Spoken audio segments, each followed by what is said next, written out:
What up, boys and girls? Welcome to the third and final video update on SNOWSNATCH.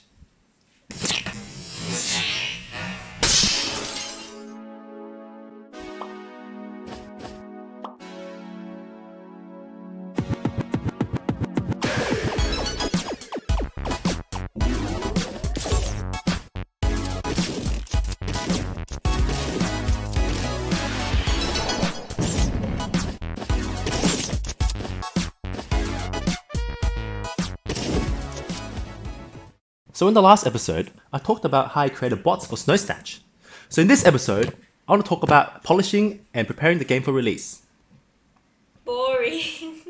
So once the bot was implemented, I decided it was time to revamp the player selection screen. It was currently just a level selection screen that you could just click play.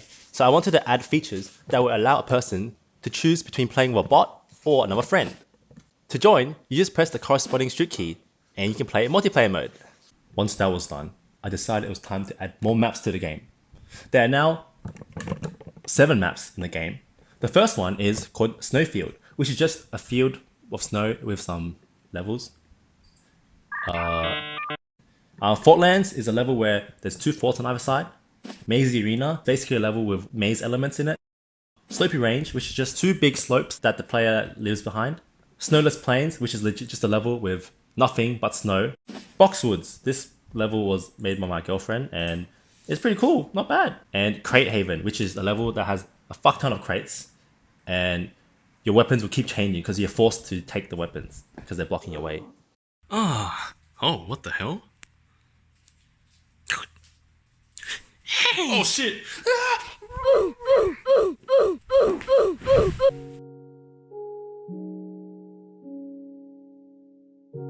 I also made a couple of quality of life updates. I added a rematch button at the end of each game so that you could just play the game again quickly. I also added a back to the menu button in game so players would not have to refresh the page to go back to the menu. So I did some more playtesting and I discovered that spawn camping was a pretty big issue. Players could just position a snowball and hit the enemy whenever they spawn and then the enemy wouldn't be able to do anything. That is unfair. So I gave a temporary invulnerability to the player that's respawning for around 70 game ticks, which is around 1.2 seconds. This would allow them to reposition themselves and give themselves a better chance at surviving. Some other feedback that I got from players was that they weren't really sure what to do with the flags. So I added some arrows that would point to what the player's objective should be. I tried to do it in a way where it wouldn't explicitly tell the player what to do, but instead show. So I made nerfs for 2 weapons.